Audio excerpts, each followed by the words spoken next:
So today we'll be reviewing the H2 Zoom Handy Recorder. So let's get started.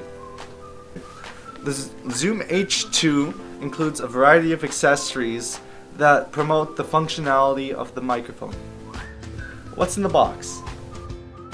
It includes the desktop stand, which is essentially a small portable tripod for stability if you want to place it on flat surfaces.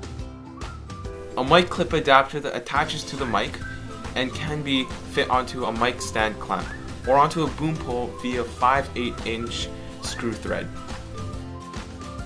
A windscreen to protect audio recording from windy environments. You'll also be getting some cables, your power adapter, operation manual, and SD card.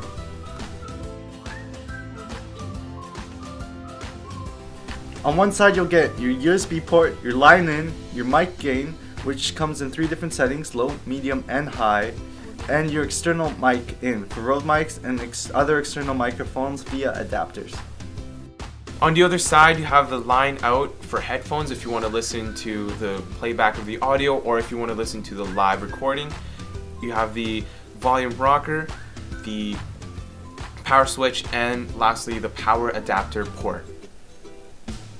Yeah, on the front of the mic, you'll get your mic selection and channel selector, where you can choose between your front, your rear mic, your surround 2 channel, and your surround sound 4 channel.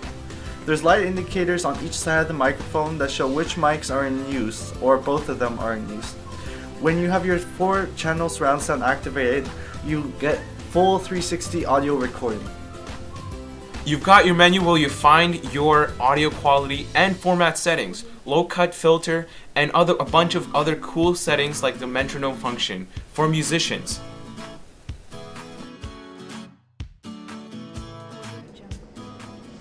Hey man, can you set the table? Yeah, sure.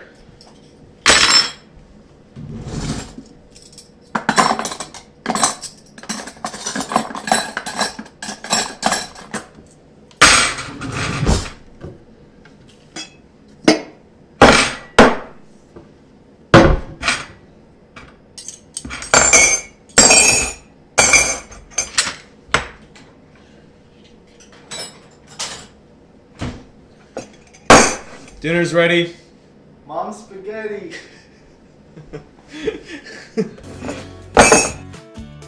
You can buy this mic for about $130 Canadian.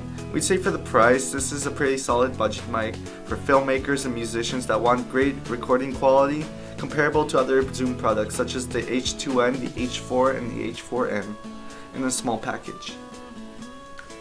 And I hope you guys enjoyed this review. Peace.